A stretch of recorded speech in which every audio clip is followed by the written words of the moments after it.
வேத ஆராய்ச்சி அன்பர்களே, இந்நிகழ்ச்சிக்கு உங்களை அன்புடன் வரவேற்கிறோம். உம்முடைய வேதத்தை நேசிக்கிறவர்களுக்கு மிகுந்த சமாதானம் உண்டு, அவர்களுக்கு இடரில்லை என்று வேதத்தில் பார்க்கிறோம். இந்த வேதத்தை நேசித்து இந்நிகழ்ச்சியை கேட்க ஆவலோடு காத்திருக்கும் உங்களுக்கு உலகம் கொடுக்க முடியாத சமாதானத்தை தேவன் தந்தருள்வாராக. இந்நாளில் 1 தெசலோனிக்கேயர் 1 அதிகாரம் 2 முதல் 4 வரை படிக்க இருக்கிறோம். கேட்போமா?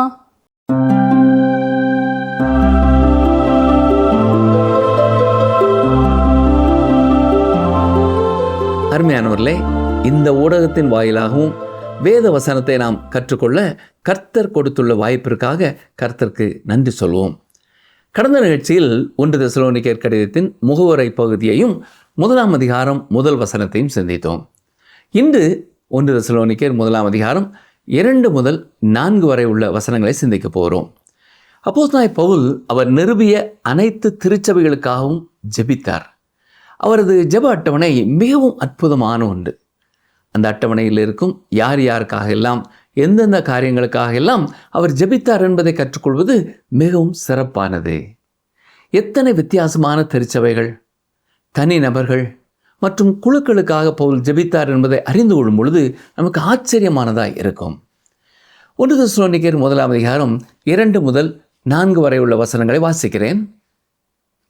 தேவனுக்கு பிரியமான சகோதரரே, உங்கள் விசுவாசத்தின் கிரியையையும் உங்கள் அன்பின் பிரயாசத்தையும் நம்முடைய கர்த்தராகிய இயேசு கிறிஸ்துவின் மேலுள்ள உங்கள் நம்பிக்கையின் பொறுமையையும் நம்முடைய பிதாவாகிய தேவனுக்கு முன்பாக நாங்கள் இடைவிடாமல் நினைவு கூர்ந்து, நீங்கள் தெரிந்து கொள்ளப்பட்டவர்கள் என்று நாங்கள் அறிந்து எங்கள் ஜெபங்களில் இடைவிடாமல் உங்களை குறித்து விண்ணப்பம் பண்ணி உங்கள் எல்லாருக்காகவும் எப்பொழுதும் தேவனை ஸ்தோத்தரிக்கிறோம்.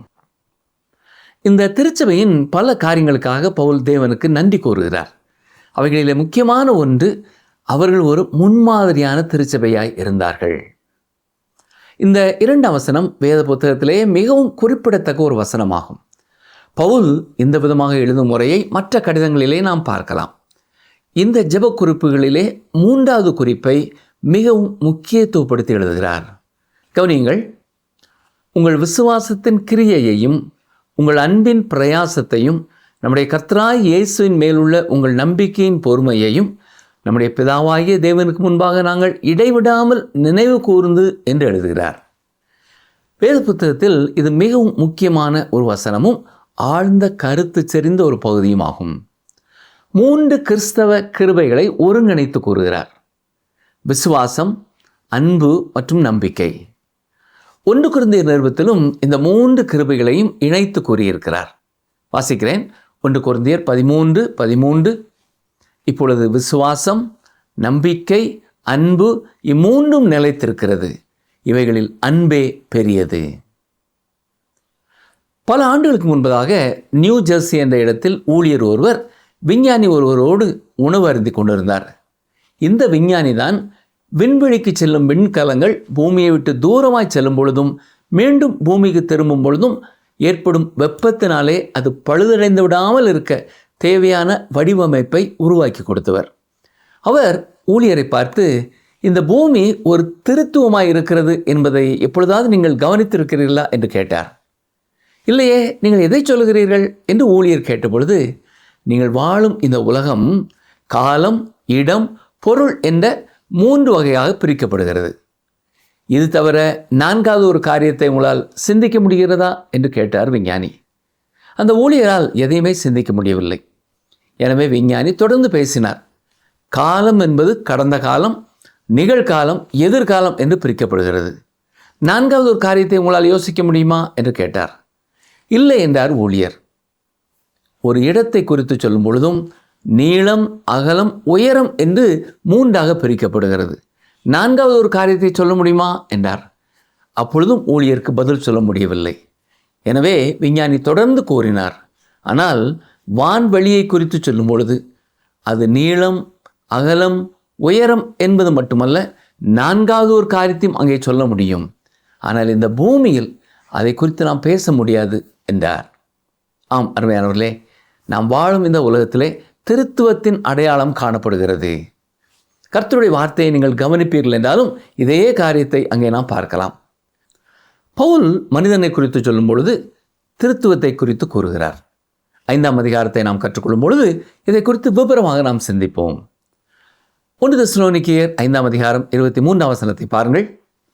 உங்கள் ஆவி, ஆத்துமா, சரீரம் முழுவதும் இயேசு கிறிஸ்து வரும்பொழுது குற்றமற்றதாக இருக்கும்படி காக்கப்படுவதாக. 3 என்ற எண் எப்படி இன்னும் சில இடங்களிலே முக்கியமானதாய் செயல்படுகிறது என்பதை கவனியுங்கள். ஆதியாம் புத்தகத்தை நாம் பார்க்கும் பொழுது அங்கே ஆதாமின் குமாரர்களாக காயின், ஆபேல், சேத் இவர்கள் 3 குறித்து மட்டும்தான் சொல்லப்பட்டிருக்கிறது. ஆதாம் ஏவலுக்கு இவர்களை தவிர இன்னும் 100 குமாரர்களுக்கு மேல் இருந்திருக்கலாம். ஆனால் இவர்கள் 3 பெயர்கள் மட்டுமே சொல்லப்பட்டிருக்கிறது. நாம் இப்பொழுது கற்றுக்கொள்ளும் இந்த வசனத்தில் கிறிஸ்தவ வாழ்க்கையின் 3 கிருபைகளை குறித்து பவுல் எழுதுகிறார். கடந்த காலத்தில் விசுவாசத்தின் கிரியை என்பதும், நிகழ்காலத்தில் அன்பின் பிரயாசம் என்பதும், எதிர்காலத்தில் நம்பிக்கையின் பொறுமை என்பதையும் குறித்து எழுதுகிறார். இதுதான் ஒரு கிறிஸ்தவனின் வாழ்க்கை வரலாறு என்று கூறலாம். இது ஒரு கிறிஸ்தவ வாழ்க்கையில் எப்பொழுதும் நிலைத்திருக்கும் முக்கியமான காரியங்களாக இருக்கின்றன. விசுவாசம், நம்பிக்கை, அன்பு என்பவை ஏதோ பெயர்கள் போல தெரிகிறதா? இந்த உலகத்தில் வாழும் நாம் எப்படி அதை அனுதின வாழ்க்கையில் செயல்படுத்த முடியும் என்று நீங்கள் கேட்கலாம். இவைகளை நாம் சரியாக புரிந்து கொள்வதற்காகத்தான் விசுவாசத்தின் கிரியை என்றும், அன்பின் பிரயாசம் என்றும், நம்பிக்கையின் பொறுமை என்றும் பவுல் எழுதியிருக்கிறார். எது விசுவாசத்தின் கிரியை? அவர்கள் விக்கிரகங்களை விட்டு தேவனிடத்தில் திரும்பினதுதான் விசுவாசத்தின் கிரியை. ஜீவனுள்ள மெய்யான தேவனுக்கு அவர்கள் ஊழியம் செய்வது அவர்களின் அன்பின் பிரயாசம். குமாரனாகிய இயேசு கிறிஸ்து பரலோகத்திலிருந்து வருவதை எதிர்பார்த்து கொண்டிருப்பது தான் நம்பிக்கை என்று 9ஆம் 10ஆம் வசனங்களிலே கூறியிருக்கிறார். விசுவாசத்தின் கிரியை என்று நாம் சொல்லும் பொழுது அது வினோதமாக தெரியலாம். ஏனென்றால் எபேசியர் 2ஆம் அதிகாரம் 8ஆம் 9ஆம் வசனங்களை நாம் வாசிக்கும் பொழுது, கிருபையினாலே விசுவாசத்தை கொண்டு ரட்சிக்கப்பட்டீர்கள், இது உங்களால் உண்டானதல்ல, இது தேவனுடைய ஈவு, ஒருவரும் பெருமை பாராட்டாதபடிக்கு இது கிரியைகளினால் உண்டானதல்ல என்று தெளிவாக கூறியிருக்கிறார். அப்படி என்றால் விசுவாசத்தின் கிரியை என்று எதை குறிப்பிடுகிறார்? அப்போஸ்தலனாகிய யாக்கோபு எழுதியதற்கு எதிர்மாறாக தான் கூறவில்லை என்பதை தெளிவுபடுத்துகிறார். யாக்கோபு 2ஆம் அதிகாரம் 18ஆம் வசனத்திலே, ஒருவன் உனக்கு விசுவாசம் உண்டு, எனக்கு கிரியைகள் உண்டு, கிரியைகள் இல்லாமல் உன் விசுவாசத்தை எனக்கு காண்பி, நான் என் விசுவாசத்தை என் கிரியைகளினாலே உனக்கு காண்பிப்பேன் என்பானே என்று கூறுகிறார். ஆம், அதுதான் விசுவாசத்தின் கிரியை. ஒருவருக்கு இருக்கும் விசுவாசத்தை மற்றும் ஒருவருக்கு காண்பிக்கும் கிரியை. எனவே பவுலும் யாக்கோபும் ஒரே சத்தியத்தை தான் கூறுகிறார்கள். விசுவாசம் என்பது ஒரு மனிதனின் ஆத்மா கர்த்தருடைய வார்த்தைக்கு கொடுக்கும் பதில் என்று சொல்லலாம். ஒரு மனிதன் கர்த்தருடைய வார்த்தைக்கு பதில் உரைக்கிறான் என்றால் அவன் விசுவாசத்தில் நடக்கிறான். இதைத்தான் பவுல் 2 கொரிந்தியர் 5ஆம் அதிகாரம் 6ஆம் வசனத்திலே நாம் தரிசித்து நடவாமல் விசுவாசித்து நடக்கிறோம் என்று எழுதியிருக்கிறார். இதே சத்தியத்தை தான் இயேசுவும் கூறியிருக்கிறார். யோவான் 6ஆம் அதிகாரம் 28, 29ஆம் வசனங்களை கவனியுங்கள். அப்பொழுது அவர்கள் அவரை நோக்கி, தேவனுக்கேற்ற கிரியைகளை நடப்பிக்கும்படி நாங்கள் என்ன செய்ய வேண்டும் என்றார்கள். இயேசு அவர்களுக்கு பிரதித்திரமாக, அவர் அனுப்பினவரை நீங்கள் விசுவாசிப்பதே தேவனுக்கேற்ற கிரியையாய் இருக்கிறது என்றார். உங்கள் கிரியைகள் மூலம் நீங்கள் தேவனிடத்தில் வரலாம் என்று இயேசு சொல்லவில்லை, உங்கள் விசுவாசத்தின் மூலமாக தேவனிடத்தில் வாருங்கள் என்றுதான் கூறியிருக்கிறார். ஜீவனுள்ள விசுவாசம் தன்னைத்தான் வெளிப்படுத்துகிறதாக இருக்கிறது. விசுவாசிக்கும் நபரின் வாழ்க்கையின் மூலம் அது வெளிப்படுகிறது. இயேசு கிறிஸ்துவின் சீடர்கள் வாழ்க்கையிலே இது தெளிவாக காண்பிக்கப்படுகிறது. லூக்கா 5ஆம் அதிகாரம் 4, 5ஆம் வசனங்களை கவனிங்கள். அவர் போதகம் பண்ணி முடித்த பின்பு சீமோனை நோக்கி, ஆழத்திலே தள்ளி கொண்டு போய் மீன் பிடிக்கும்படி உங்கள் வலைகளை போடுங்கள் என்றார். அதற்கு சீமோன், ஐயரே, ராம் முழுவதும் நாங்கள் பிரயாசப்பட்டும் ஒன்றும் அகப்படவில்லை, ஆகிலும் உம்முடைய வார்த்தையின்படியே வலையை போடுகிறேன் என்றார். இங்கே ஒரு உண்மையைத்தான் பேதுரு கூறுகிறார். இரவு முழுவதும் நாங்கள் பிரயாசப்பட்டும் ஒன்றும் கிடைக்கவில்லை. இந்த கடலை குறித்து எங்களுக்கு தெரியும், மீண்டும் திரும்பி போவது பயனற்றது. ஆனால் தொடர்ந்து பேதுரு என்ன சொல்கிறார் கவனியுங்கள். ஆகிலும் உம்முடைய வார்த்தையின்படியே மீண்டும் சென்று வலையை போடுகிறேன் என்றான். ஆம் பிரியமானவர்களே, இதுதான் விசுவாசத்தின் கிரியை.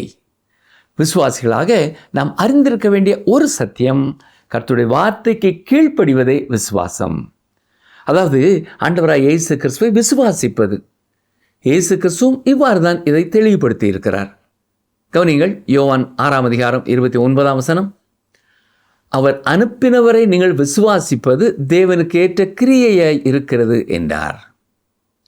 காயின், ஆபேல் இவர்களது வாழ்க்கையிலையும் இதுதான் சொல்லப்பட்டிருக்கிறது. காயின் வாழ்க்கையில் என்ன பிரச்சனை? அவன் இயற்கையின் விதிப்படி பாவியாயிருக்கிறான். அவனுடைய தெரிந்து கொள்தலின்படியும் செயலின் மூலமாகவும் பாவியாயிருக்கிறான். எபிரேயர் 11:4 விசுவாசத்தினாலே ஆபேல் காயினுடைய பலியிலும் மேன்மையான பலியை தேவனுக்கு செலுத்தினான். அதனாலே அவன் நீதிமான் என்று சாட்சி பெற்றான். அவனுடைய காணிக்கைகளை குறித்து தேவனை சாட்சி கொடுத்தார். அவன் மரித்தும் இன்னும் பேசுகிறான். இங்கு ஆபேல் ஒரு நல்ல ஓய்நாள் பள்ளி மாணவனாக இருந்தபடினாலே நீதிமான் என்று சாட்சி பெற்றானா? இல்லை. காயினை போல ஆபேலும் பாவியாகவே இருந்தாலும் ஆபேல் தேவனுடைய வார்த்தையை விசுவாசித்தபடினால் தேவனுடைய வார்த்தைக்கு சரியான பலியை கொண்டு வந்தான். அவன் தேவனை விசுவாசித்தான். அவன் தேவனை விசுவாசித்த பொழுது அவன் நீதிமான் என்று சாட்சி பெற்றான். அவன் ரட்சிக்கப்பட்டான். தேவனையும் மனிதனையும் இணைப்பது விசுவாசமே. தேவனுடைய வார்த்தையை அது உங்கள் இருதயத்திற்கு எடுத்து வருகிறது. நீங்கள் அதற்கு செயல்படுகிறீர்கள். அதுவே மனம் திரும்புதல். மனம் திரும்புதல் என்பது தேவனை விசுவாசிப்பது. இந்த தெசலோனிக்கே பட்டணத்திலே இருந்தவர்களும் விக்கிரகங்களிலிருந்து தேவனிடத்தில் திரும்பினார்கள். பவுல் தெசலோனிக்கே சென்று அங்கே உள்ள மக்களை பார்த்து, நீங்கள் விக்கிரகங்களை வழிபடுகிறீர்கள், இது எனக்கு சரியாக தெரியவில்லை என்று கூறவில்லை. அவ்வாறு செய்வது மிகவும் தவறான ஒரு காரியம். அவர் அங்கே சென்ற பொழுது இயேசு கிறிஸ்துவை குறித்து தான் பேசினார். பவுல் அறிவித்த கிறிஸ்துவை அவர்கள் கேள்விப்பட்ட பொழுது தேவனை அவர்கள் விசுவாசித்தார்கள். தேவனிடமாய் திரும்பினார்கள். அவர்கள் தேவனை நோக்கி திரும்பும் பொழுது அவர்கள் விக்கிரகங்களை விட்டு திரும்பினார்கள். சில ஊழியர்களை பார்த்து, நீங்கள் தான் என்னை ரட்சித்தீர்கள் என்று சொல்வார்கள். எந்த மனிதனும் யாரையும் ரட்சிக்க முடியாது. இந்த ஊழியர் என்னை ரட்சிப்புக்கு நேராய் வழிநடத்தினார் என்று கூறலாம். ஊழியர் ஒருவர் கர்த்தருடைய வார்த்தையை பிரசங்கிக்கலாம். அதை கேட்கும் ஒரு நபர் இருதயத்திலே பரிசுத்த ஆவியானவர் கிரியை செய்யும் பொழுது அவர்கள் தேவனுடைய வார்த்தையை விசுவாசிக்கிறார்கள். இது மிகவும் அற்புதமான ஒரு செயல். பவுல் தெசலோனிக்கே மக்களின் விசுவாசத்தை நினைவிலே கொண்டிருந்தது மட்டுமல்ல, அவருடைய அன்பின் பிரயாசத்தையும் அவர் நினைவிலே வைத்திருந்தார். சரி, அன்பின் பிரயாசம் என்றால் என்ன? தேவன் நம்மை அன்பினால் ரட்சிக்கிறதில்லை, தமது கிருபையினாலே நம்மை ரட்சிக்கிறார். அதாவது அவருடைய அன்பின் செயல். அன்பும் கிரியையும் ஒன்றோடு ஒன்று இணைக்கப்பட முடியாதபடி இருக்கிறது. ஆனால் அன்பானது கிரியை செய்யும். அப்படி அது செயல்படும் பொழுது அது வெறும் கிரியையாய் மட்டும் இருக்காது. உதாரணம் ஒன்றை சொல்கிறேன், கவனிங்கள். ஒரு சிறு பிள்ளை கனமான மற்றும் ஒரு குழந்தையை தூக்கி கொண்டு இருக்கிறது. அந்த வழியாக வந்த ஒருவர், என்னம்மா இந்த பையன் உனக்கு கனமாக இல்லையா, இவ்வளவு நேரம் தூக்கி கொண்டு நிற்கிறாயே என்று கேட்டதற்கு, இல்லை இவன் என்னுடைய தம்பி என்று கூறினாள். இந்த உலகத்திலே அன்பே பெரிய மாற்றத்தை உண்டு பண்ணுகிறது. ஒரு கிரியை அன்பினால் செய்யப்படும் பொழுது அது வெறும் கிரியையாய் இருக்காது. இதை குறித்து இயேசு சொல்லும் பொழுது யோவான் 14:15 நீங்கள் என்னிடத்தில் அன்பாய் இருந்தால் என் கற்பனைகளை கைக்கொள்ளுங்கள் என்று கூறினார். நீங்கள் அவரை நேசிக்கவில்லை என்றால் அவரது கற்பனைகளை கைக்கொள்வது உங்களுக்கு கடினமான ஒரு செயலாயிருக்கும். அப்படி அன்பு இல்லாமல் நீங்கள் முயற்சிப்பது பயனளிக்காது. ஒரு காலை நேரத்திலே நீங்கள் சாலை ஓரமாய் நின்று வேலைக்கு செல்லும் ஒவ்வொருவரையும் கவனித்து பார்ப்பீர்கள் என்றால் பலருடைய முகங்கள் இறுக்கமாக அல்லது துக்கமாக காணப்படுகிறது. ஏனென்றால் அவர்கள் செய்ய விருப்பமில்லாத வேலை செய்யும்படி சென்று கொண்டிருக்கிறார்கள். ஒரு சிலரே தாங்கள் செய்யும் வேலையை குறித்த மகிழ்ச்சியோடும் சந்தோஷத்தோடும் வேலைக்கு செல்கிறார்கள். உண்மையாகவே நீங்கள் செய்ய விரும்பும் வேலையை செய்வது மிகவும் மகிழ்ச்சியானது. அதுவே அன்பின் பிரயாசம். கர்த்தருக்காக பணி செய்வது உங்களுக்கு ஒரு பாரமாக இருக்கும் என்றால் கர்த்தர் உங்களை பார்த்து, சகோதரனே விட்டுவிடு, இதனால் நீ கஷ்டப்படாதே என்று தான் கூறுவார். நாம் அவரை நேசிக்க வேண்டும். அப்படி நேசிக்கும் பொழுது நமது செயல்கள் அன்பின் பிரயாசமாக இருக்கும். அதுவே ஒரு விசுவாசியின் குணநலனாயும் இருக்கிறது. ஒரு முறை D.L. மூடி என்னும் ஊழியர் ஒரு ஊழியத்தை முடித்து வீட்டிற்கு திரும்பி வந்தபொழுது அவரது குடும்பத்தினர் அவரை பார்த்து, அடுத்து வரும் கூட்டத்தை ரத்து செய்து விடுங்கள், நீங்கள் மிகவும் களைப்பாயிருக்கிறீர்கள் என்று கூறினார்கள். அதற்கு அவர் சொன்ன பதில் என்ன தெரியுமா?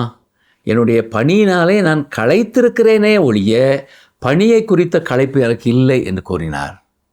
கர்த்தருடைய பணியை நீங்களும் செய்வதனாலே களைப்படையலாம், ஆனால் கர்த்தருடைய பணி உங்களுக்கு களைப்பாய் இருக்கக்கூடாது. தேவன் மேல் நமக்குள்ள அன்பை அவருக்கு கீழ்ப்படிவதிலே வெளிப்படுத்துகிறோம். நான் அர்ப்பணிப்புள்ள கிறிஸ்தவன் என்று கூறுவீர்கள் என்றால் கர்த்தரை நேசிப்பதிலே, கர்த்தருக்கு கீழ்ப்படிவதிலே அதை காட்டுங்கள். அப்போஸ்தலனாகிய பவுல் தெசலோனிக்கே விசுவாசிகளை குறித்து மெச்சிக்கொள்ளும் மூன்றாவது காரியம் அவர்களுடைய நம்பிக்கையின் பொறுமை. அவர்கள் ஜீவனுள்ள மெய்யான தேவனுக்கு ஊழியம் செய்வதற்காக விக்கிரகங்களை விட்டு தேவனிடத்திற்கு மனம் திரும்பிய பின் தேவனுடைய குமாரன் பரலோகத்திலிருந்து வர எதிர்பார்த்து கொண்டிருந்தார்கள். அதுதான் நம்பிக்கையின் பொறுமை. ஒவ்வொரு மனிதனும் எதிர்காலத்தை குறித்து ஒரு நம்பிக்கையோடு வாழுகிறான். அந்த நம்பிக்கை எதுவாய் இருந்தாலும் அதுவே அவனை தாங்குகிறதாய் இருக்கிறது. பல 100 ஆண்டுகளாக மக்கள் இதை வெளிப்படுத்துகிறார்கள்.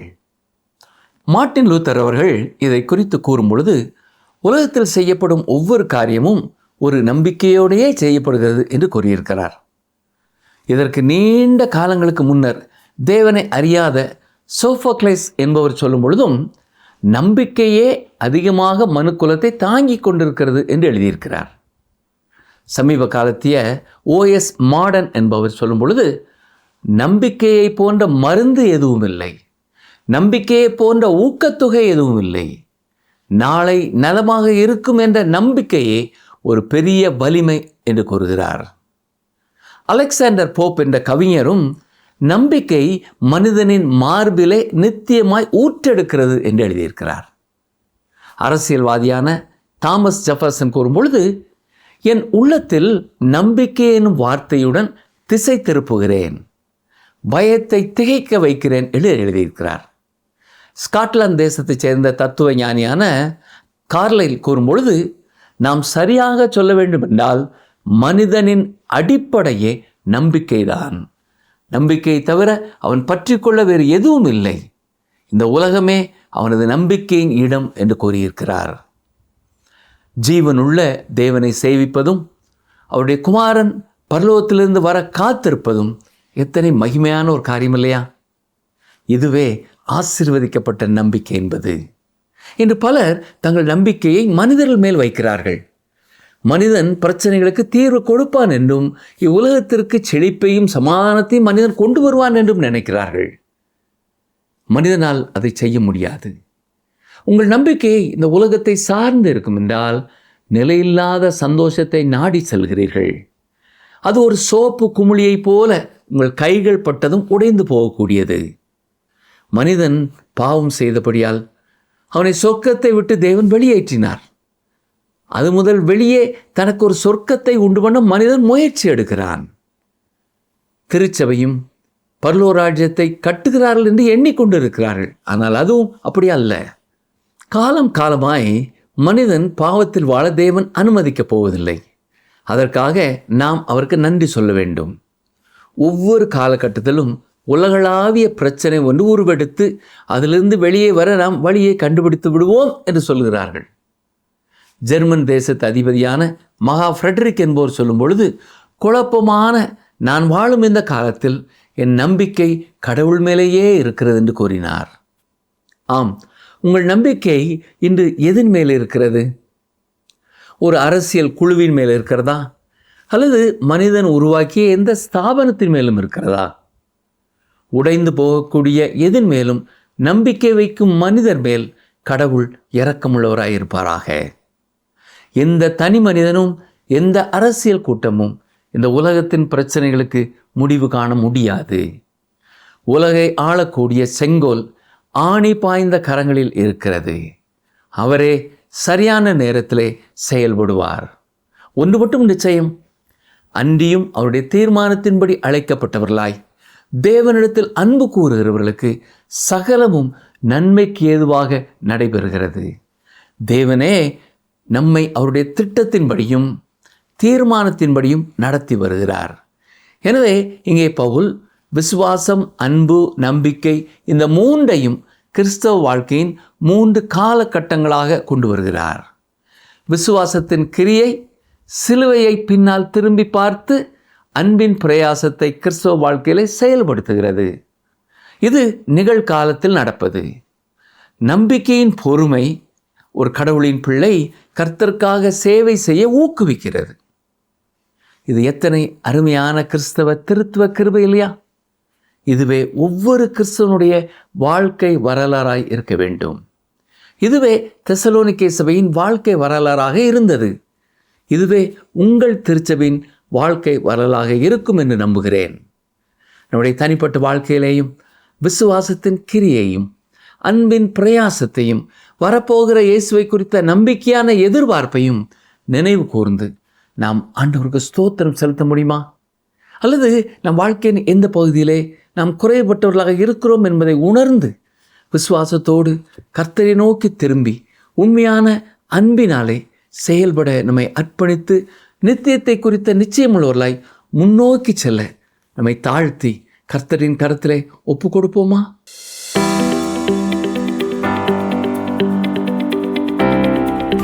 தேவனிடத்திலே கிட்டிச் சேருவதற்கு என்ன தேவை என்று இயேசு கூறினார். தேவனிடத்திலே கிட்டி சேருவதற்கு என்ன தேவை என்று இயேசு கூறினார். ஆப்ஷன் ஏ அன்பு, ஆப்ஷன் பி கிரியை, ஆப்ஷன் சி விசுவாசம்.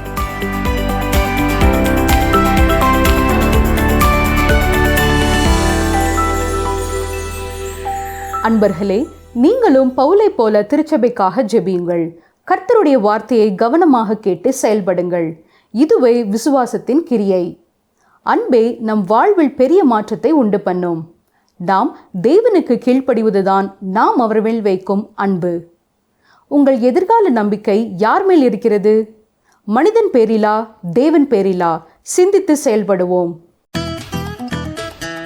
இந்த நிகழ்ச்சி உங்களுக்கு பிடிச்சிருக்கா? அப்ப இப்பவே மிஸ்டர் கால் கொடுங்க. பரிசு வெல்றது நீங்களாவும் இருக்கலாம்.